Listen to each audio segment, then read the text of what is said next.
Olá, você que me segue no Rodrigo Silva Arqueologia. Estamos aqui com o nosso vídeo semanal, um pouco atrasado, era para ter sido posto ontem, mas eu espero que ainda em tempo para tratarmos de um assunto muito sério e importante, que é sobre o cristão e a política. Como votar agora que as eleições estão chegando já aí, nesse próximo domingo. Mas, antes de eu entrar no assunto de hoje, que é um assunto espinhoso e polêmico, eu espero que você seja inscrito no canal e, se não for, se inscreva e ative o sininho de notificações. Assim você vai saber sempre que eu postar alguma coisa nova aqui. Se gostar do conteúdo, deixe o seu like, o seu comentário aqui para o engajamento do canal, tá bem? Irmãos, vamos começar com a problemática. Eu até relutei um pouco se faria esse vídeo sobre política ou não, e já estou consciente de que qualquer coisa que eu falar aqui vai vir ataque de um lado ou de outro. Se eu falar azul, gente da ala amarela vai reclamar e vai protestar e vai cancelar e vai debochar e vai criticar. Se eu falar amarelo, o azul também vai. Se eu falar das duas cores, vai vir outros falando que eu deveria me posicionar numa cor ou de outra. Ou seja, vai ser difícil assumir aqui um ponto que não seja alvo de ataque. Mas eu vou tentar assim mesmo, porque eu acho que é um dever cristão, não que os líderes religiosos devam tratar os rebanhos da igreja como se fossem gados, como se fossem crianças, não é esse o meu tom, mas eu sei que tem uma responsabilidade teológica e espiritual sobre aqueles que são líderes da igreja. Tem muita gente que me segue aí, que é inscrito no canal, e eu já percebi que há alguns assuntos que eu não posso me dar ao luxo de não emitir a minha opinião. Até o meu silêncio pode parecer algo diferente do que eu gostaria de demonstrar. Mas para não ficar apenas na base do achismo, eu procurarei sempre que puder e tiver que apresentar uma opinião sobre um assunto ainda que espinhoso como a política, o colocar dentro de uma plataforma bíblica, tá bom? Então eu vou tentar fazer isso com a Bíblia. E olha que eu dei uma pesquisada aqui e descobri alguns textos que eu já tinha lido, é claro, mas são textos muito relevantes. Eu espero passá-los rapidamente com você aqui, citá-los. Então você pode pegar um papel, caneta, anotar. E também vou falar um pouquinho sobre a história do adventismo. E eu sei que há irmãos de outras religiões que me seguem, alguns até que não têm religião nenhuma, mas eu peço licença para também falar do adventismo, e serve de cultura geral para você, porque o que acontece e aconteceu dentro da igreja adventista é reflexo do que eu estou vendo em muitas igrejas aí. Aliás, diga-se de passagem, numa reflexão bem pessoal, eu acho que o diabo está tirando um proveito tremendo do momento político em que estamos vivendo, seja aqui, seja nos Estados Unidos. Eu conversei esses dias com uma amiga que mora na América do Norte, uma pessoa muito cristã, muito religiosa, e a gente conversou um pouquinho sobre a questão lá do Trump com o Biden, e ela falou, olha, sinceramente, eu não quero saber de nada disso, não quero saber de política, eu não quero ouvir, eu quero ser ignorante a respeito disso, porque tá me fazendo mal. E eu entendo a postura daquela irmã, que ela é espiritual mesmo, a vontade, às vezes, é de nem assistir jornal, nem ver nada, nem participar, porque deprime. Mas, por outro lado, irmãos, eu falo que eu também tenho essa vontade, às vezes, de ser apolítico, apartidário, a tudo. Mas, por um lado, eu fico preocupado porque evitar o termo político também pode ser um endosso involuntário, mas um endosso a um status quo indecente, injusto que está acontecendo. Imagine se você não se posicionasse politicamente na Alemanha na época de Hitler. Você estaria favorecendo que o nazismo continuasse por muito e muito tempo matando judeus. Então nós temos que ter uma consciência política. A pergunta para mim não é se o cristão deve ou não ter uma consciência política, se ele deve ou não se envolver nesse assunto e votar. Eu acho que a pergunta é como se posicionar, porque hoje o problema não está nem entre a pessoa ter uma consciência política, é o modo como ele a exerce. E o diabo está tirando proveito porque a igreja está importando, as igrejas estão importando uma briga que não é nossa.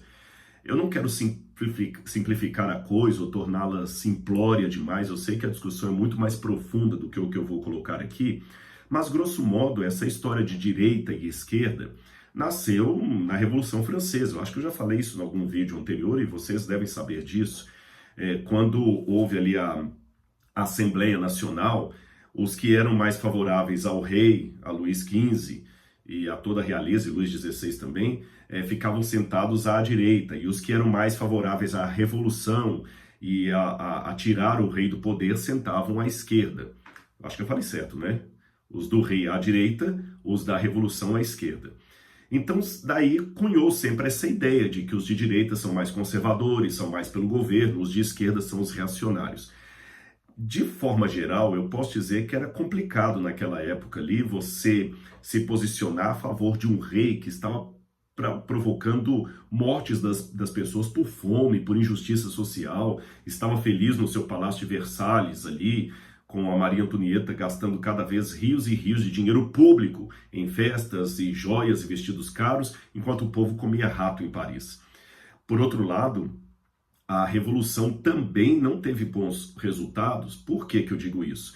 Porque tão logo os revolucionários conseguiram instigar o povo na Revolução, cair a Bastilha, tirar o rei do poder e guilhotinar o próprio rei, quando os revolucionários assumiram o poder, eles criaram uma ditadura igual ou pior à de Luís XVI. Tanto é que todos os revolucionários praticamente morreram guilhotinados, como o próprio Diderot, Robespierre e, ironia das ironias, o próprio Messier Guillotin, que inventou a guilhotina. Então, o Paulo Freire, que é um autor de esquerda, dizia algo que eu concordo. A dinâmica do opressor-oprimido, muitos oprimidos tendem a se tornar opressores quando assumem o poder. Então não é questão de ficar neutro, mas eu acho que é muito simplório ficar rotulando o bem e o mal a partir das categorias de política de direita ou de esquerda. E importar isto para a igreja está trazendo um mal diabólico que os irmãos não estão percebendo. Os irmãos hoje estão se odiando porque um tem uma preferência partidária da esquerda, o outro da direita. Olha, eu acho que até quando a preferência partidária é sobre coisas de Deus, nós somos desaconselhados a ter dissensões. Lembra que Paulo falou, estou com a Bíblia aberta aqui, 1 Coríntios capítulo 3, Paulo viu as dissensões ali na igreja de Corinto e a coisa estava de tal monta, a briga deles, que eu acho que um texto bem atual da carta de Paulo para os cristãos de hoje é 1 Coríntios capítulo 3. Olha o que Paulo falou. Eu, porém, irmãos, não pude falar a vocês como pessoas espirituais, mas sim como a pessoas carnais, como crianças em Cristo. Você sabe que Jesus falou que devemos ser como crianças, mas não ser infantis. Os irmãos de Corinto estavam infantis, infantilizados. Olha o que ele diz aqui. Eu lhes dei leite para beber, porque eu não pude alimentá-los com comida sólida. Porque vocês ainda não podiam suportar, nem ainda agora podem suportar, porque vocês ainda são carnais. Porque se há ciúmes, brigas entre vocês, será que isto não mostra que são carnais e andam seguidores de padrões humanos? Gente, eu vou ser sincero com vocês. Quando eu vejo duas multidões, uma com bandeira do partido A, outra com a bandeira do partido B, brigando, quebrando pau, e a polícia vindo ali com cacetete e aquelas mangueiras ali, eu entendo, faz parte da história. Mas quando eu vejo cristãos da mesma igreja, um detonando com o outro, é muito complicado, sabe? Ele coloca o outro como um cachorro. E por um lado, sempre as pessoas acham que o lado dele é que está com a verdade, né? Os católicos que me perdoem, mas falando uma linguagem de crente, todo mundo quer ser o Lutero, né? O que está vendido, o vendedor de indulgência é sempre o outro. O Lutero sou eu. O Lutero sou eu. O Lutero sou eu. E para quem é católico também, eu dou um provérbio. Eu lembro que o saudoso padre João Batista Libânio falava com a gente em sala de aula, e ele era um teólogo bem de esquerda. Ele dizia assim, na época de Jesus havia o magistério e os teólogos. Perdão, na época de Jesus havia os fariseus e Jesus. Hoje há o magistério e os teólogos. E eu lembro que eu perguntei, pastor, professor, padre, e quem é Jesus e quem são os fariseus hoje? Ele falou, isso cada um decide. Ou seja, na época de Jesus havia Jesus e os fariseus, hoje há o magistério da igreja e os teólogos. Quem é católico entende a piadinha. Bom, o fato é que a situação está insana. Internet sempre foi para-raio de doido, de maluco, mas ultimamente a coisa tem saído do limite, de todos os lados, tá? De quem defende a direita, a esquerda, e eu não estou querendo aqui ser exemplo para ninguém, eu estou apresentando a minha preocupação. Vamos lá. Que bases bíblicas eu poderia falar sobre a política? Tem um famoso teólogo evangélico, Wayne Grudem. Wayne Grudem foi um grande pastor, eu acho que ele era metodista, se eu não me engano, ele escreveu até uma concordância bíblica de Grudem, numa época em que não havia computador, nem nada para facilitar o trabalho, era tudo feito à mão, dessa grossura. Eu tinha uma concordância de Grudem e doei para a biblioteca de comentários bíblicos, e tinha uma frase dele que era muito famosa, que ele dizia assim, mais evangelismo, faça o evangelismo e não política. Porque ele era parte de uma corrente protestante evangélica que achava que crente não deveria se envolver em nada com política. Nada, absolutamente nada. Agora, será que a nossa isenção também não é uma forma até de ajudar a alimentar o que está errado? Por exemplo, nos Estados Unidos não é obrigado a votar, então não vou votar, ou no Brasil anulando o voto. Eu acho que pastores e padres deveriam educar mais o rebanho. Educar não significa partidarizá-los, tá bom? Eu espero nesse vídeo que eu consiga educar aqueles que estão me assistindo e não partidarizá-los. Pelo menos é o meu desejo. Bom, então vamos lá. Em primeiro lugar, a gente não pode tanto ir contra a questão dos cristãos se envolverem com política, porque eu vejo exemplos, Paulo, ele usou de questão política para se libertar. Ele falou assim, eu sou um cidadão romano. Você vai bater em alguém que é um cidadão romano? Então Paulo se valeu de um direito político, cidadão e político. E eu sei também que a política pode ser uma oportunidade, eu notei algumas coisas aqui, ou uma armadilha. Oportunidades, por exemplo. Olha o papel maravilhoso que fizeram José, Daniel, a rainha Esther, Neemias e Esdras, que estiveram perto de monarcas, de governadores. Olha a influência para o bem. Mas eu sei também que pode ser uma situação para o mal. E alguém fala, Rodrigo, mas a política está tão corrupta que não compensa e tudo. Então a pergunta é, biblicamente, como eu devo agir diante de uma situação corrupta, de uma política corrupta? Vamos pegar um paralelo bíblico? Como eu deveria agir se eu fosse um judeu em Babilônia? Babilônia era muito corrupta, pagã, idólatra, promíscua, tudo de mal que você pode imaginar tinha Babilônia. E quando Jeremias, depois anota aí na sua Bíblia, eu não vou ler o texto para ganhar tempo, mas vou citá-lo, anote aí na sua Bíblia, Jeremias 29, 4 a 10. Jeremias 29, 4 a 10.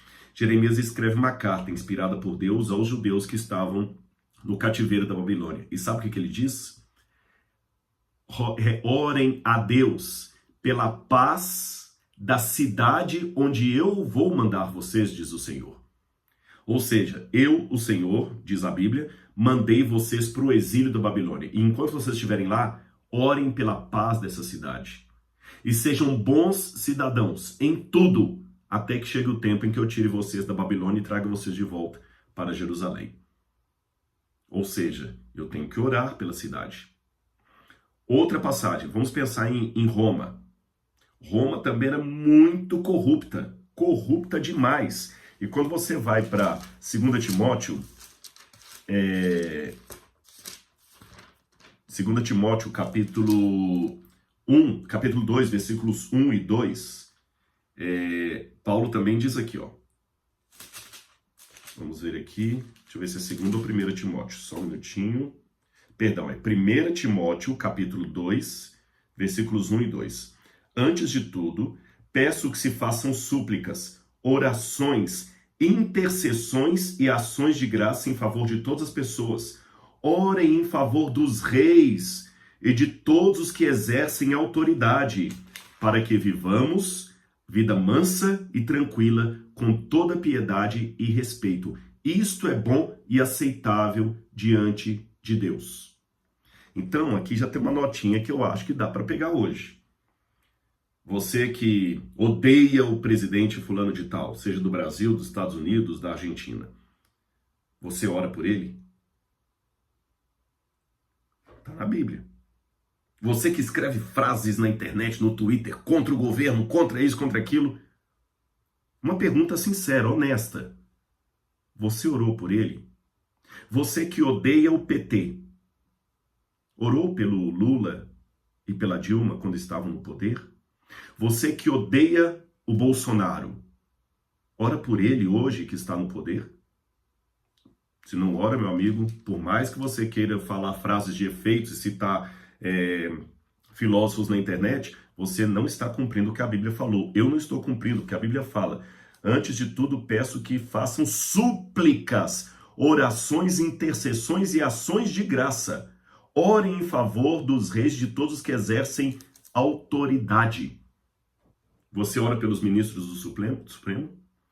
Eu acho que nenhum cristão tem o direito legítimo de fazer qualquer crítica governamental nas redes sociais se ele primeiro não dobrou o joelho e orou pelo governo ao qual ele se opõe. Se não, meu amigo, vamos ser sinceros e vamos dar as mãos pro ateu, você está entendendo? E vamos admitir que Bíblia é uma balela mesmo, que não é coisa para ser cumprida, porque está aqui em 2 Timóteo, também está lá em Jeremias. Se eu não oro pelo governo que eu odeio, então esqueçam.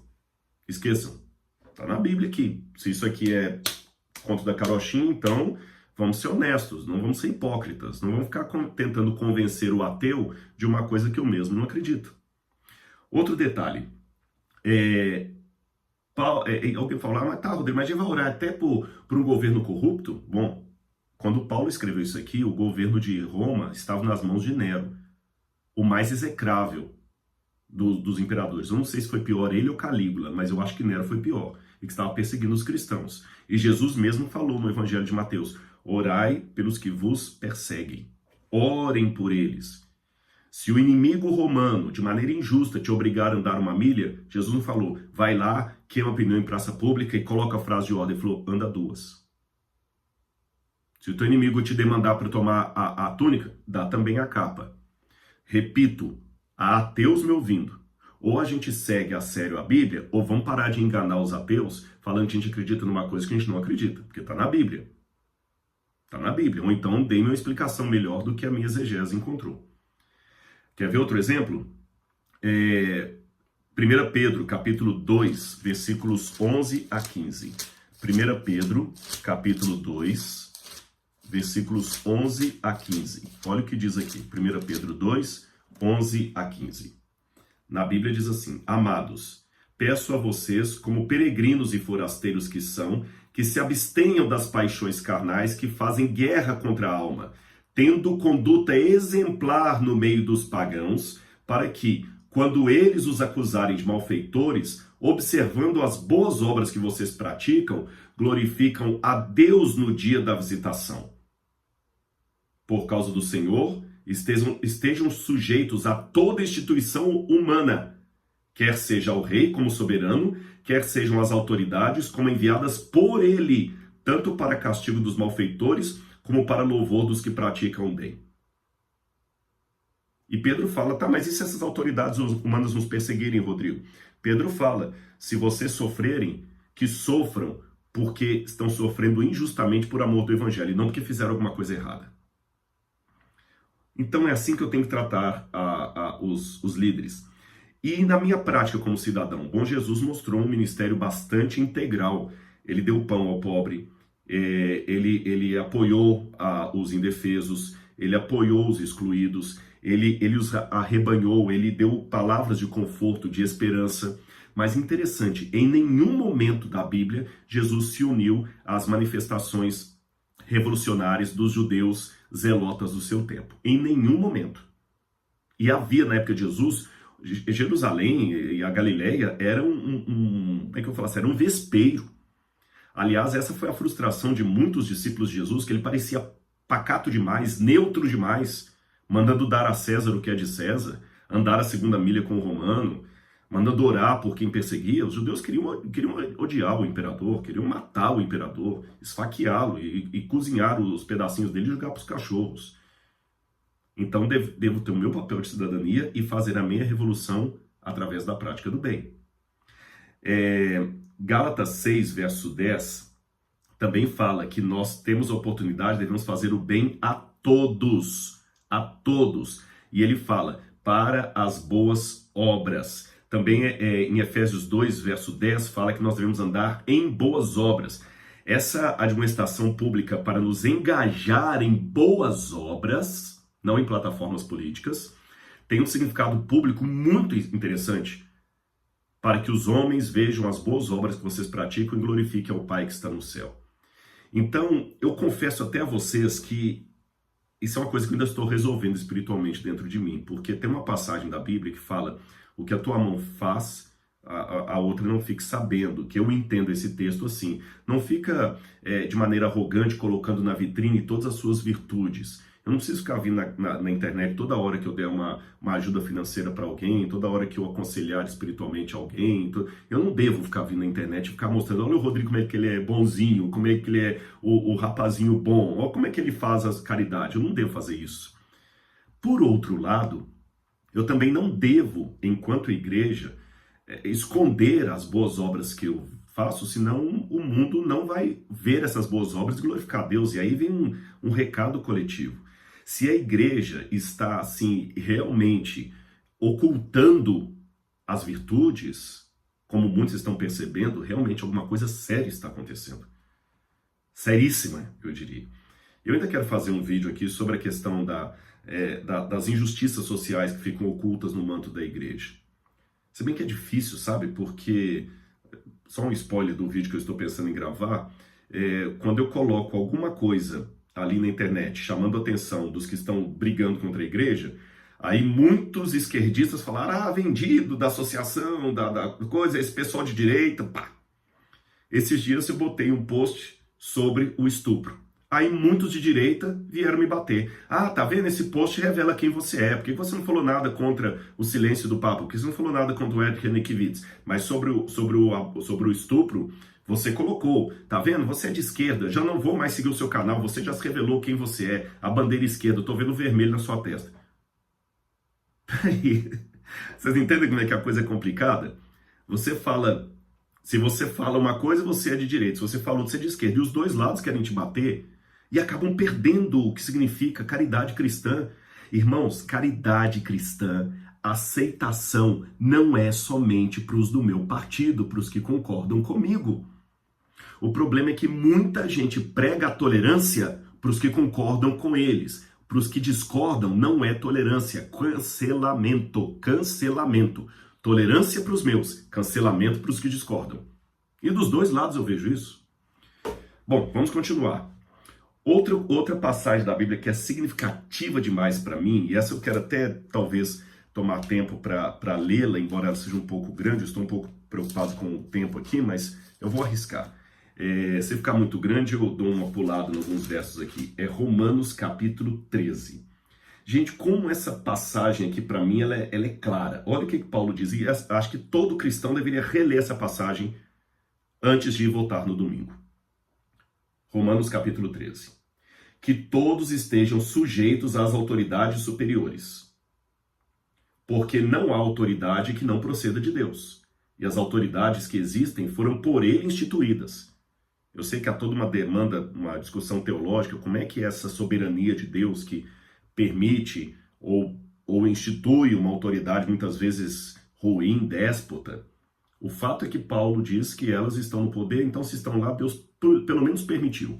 E estejam sujeitas a elas. Ou seja, eu só estou liberado de cumprir um decreto governamental se ele se chocar com a lei de Deus. Se o governo colocar que eu devo agora adorar uma imagem de escultura, como os amigos de Daniel, eu vou recusar. Mesmo que eu seja preso, morto, etc.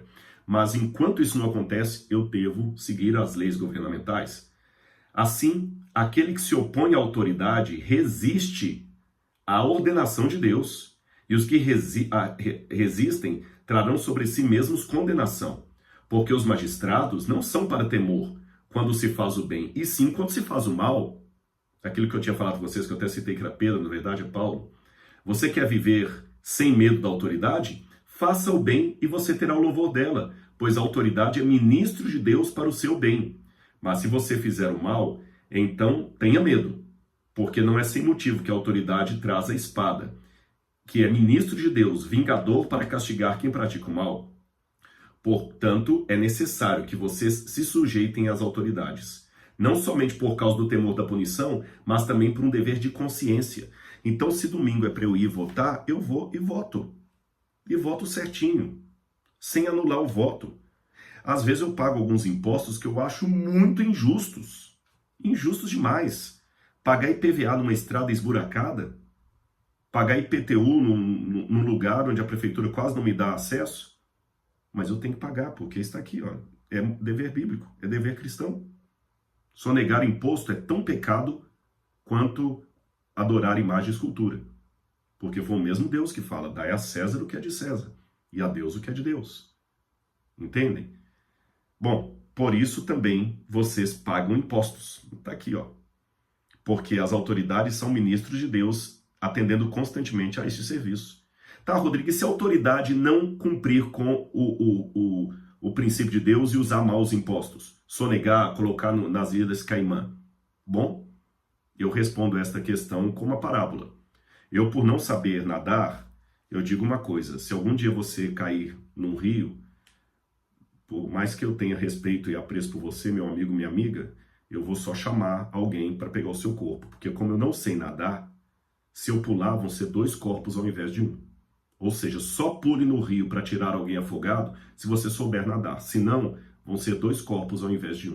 Em outras palavras, se a autoridade usa mal as verbas públicas, porque é corrupta, e eu só nego o imposto porque eu não confio na autoridade, eu estou sendo tão corrupto quanto ela. Serão 2 afogados no lago de fogo e enxofre ao invés de 1. O mesmo se dá com os dízimos e ofertas. Se eu deixo de devolver o dízimo porque supostamente o meu pastor pode estar roubando o dízimo, são 2 que vão para o lago de fogo e enxofre. Ele, porque usou mal os recursos da casa de Deus, e eu, porque negligenciei aquilo que Deus mandou devolver. Simples assim. De novo, é Bíblia. Ou eu aceito isto, ou não aceito. Aí eu vou fazer eco com os ateus, porque é mais coerente com a minha descrença. Bom, pessoal, aqui também tem outras partes que Paulo fala, e não fiquem devendo nada a ninguém, exceto o amor. Ele fala, porque esse é o mandamento. O amor não pratica o mal contra o próximo. Portanto, o cumprimento da lei é o amor. E Paulo continua dizendo, digo isto a vocês que conhecem o tempo, é hora de despertardes do sono, porque a nossa salvação está mais perto agora do que quando no princípio cremos. Vai alta noite e o dia já vem chegando. Ele está falando da volta de Jesus. Ou seja, Paulo coloca que a volta de Jesus, a iminência da volta de Cristo, não é motivo para eu ficar completamente alheio às questões políticas. Para resumir a história aqui, eu acho que biblicamente eu já tenho alguns elementos para construir. Eu acho que, em primeiro lugar, eu não posso ser alienado em relação à política. Eu tenho que votar com consciência. Eu tenho que entender que votar, exercer conscientemente o meu voto, é uma forma até de mordomia cristã. Se Deus me colocou num país que tem eleição direta, que tem república, e que eu sou convidado a escolher o governo, eu tenho a obrigação cristã de exercer com espiritualidade e inteligência esse voto. Porque se eu anular o voto, eu posso estar, de certa forma, votando para a injustiça. Outra coisa que eu tenho que ter, conhecer bem os candidatos, fazer um estudo sobre eles. Seria interessante também votar por pessoas e não por partidos. Não ter preconceitos. Eu queria ter mais tempo para falar com vocês. Na Igreja Adventista, no início, a Igreja Adventista seguiu a ideia de muitos outros evangélicos dos Estados Unidos, e ela tinha uma ojeriza a que cristão pudesse votar, porque na América o voto é facultativo. Nessa época nem as mulheres votavam. Mas em 1865, a Conferência Geral, que é o órgão máximo da Igreja Adventista, resolveu que poderia muito bem ser altamente apropriado para um crente do segundo advento exercer a influência do seu voto em nome da justiça, humanidade e direito. E os pioneiros do adventismo, inclusive Ellen White, compartilhavam desse consenso. Quando em Battle Creek estavam homens da intemperança tentando fazer um lobby para que os adventistas não votassem, assim eles assumissem o poder, Ellen White falou que ela sentia que era um dever cristão dos adventistas votarem para não permitir que os homens da intemperança assumissem o poder. E ela tem textos aqui muito interessantes, por exemplo, nós devemos agir com consciência cristã, que a igreja não deve ser partidária. Então não acho que é hora da igreja falar somos do PSDB, somos do PT, somos do PSOL. A igreja não pode se envolver com essas coisas. Púlpito não deve ser para a plataforma política de candidato. Não. Um membro da igreja pode se candidatar, mas durante as eleições ele não deve nem passar a lição da escola sabatina. É assim que nós entendemos. E os irmãos têm que ter uma consciência política, mas não devem ser partidarizados. Eu estou apresentando para vocês conselhos gerais que eu extraí da Bíblia e da pena de pessoas espirituais que eu assim entendo, tá certo? Sem partidarismo. E lembrando de uma coisa muito importante. Os princípios da cidadania do reino de Cristo devem comandar o modo como eu interajo com os poderes nessa terra. Eu vou até repetir, porque isso é forte. Os princípios da cidadania do reino de Cristo, que está por vir, devem nortear o meu relacionamento com os poderes políticos desse mundo. O modo como eu critico o governo, como eu voto, como eu obedeço, como eu exerço a minha influência entre os meus irmãos.